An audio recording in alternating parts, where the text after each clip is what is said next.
এই যে মানবিক করিডোর ইস্যুটা নিয়ে অনেক রাজনীতিতে জল ঘোলা হলো এবং শেষ পর্যন্ত আপনারা বললেন যে করিডোর দেয়া আসলে হচ্ছে না, চ্যানেল দেওয়া হবে। তো এত জল ঘোলা করার দরকার কি ছিল? না আসলে এই আমরা জলটা ঘোলা তো করিনি, আমাদের মানে আপনারা তো অ্যানসার দিয়ে দিলেই পারতেন, একটা হাই রিপ্রেজেন্টেটিভ তখনই কথা বলতেন।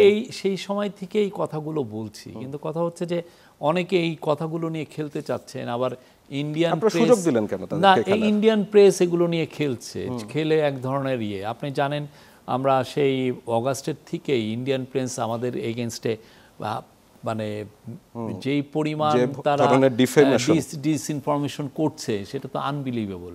ওইটারই একটা পার্ট, এবং ওইটারই কিছু অংশ হয়তো আমাদের যারা এখানে অনেক আছেন সেটাকে বিলিভ করছেন। হ্যাঁ, তো ওই বিলিফের কারণে এক ধরনের মানে মানুষজন দেখা যাচ্ছে যে এই কথাটা বারবার আসছে।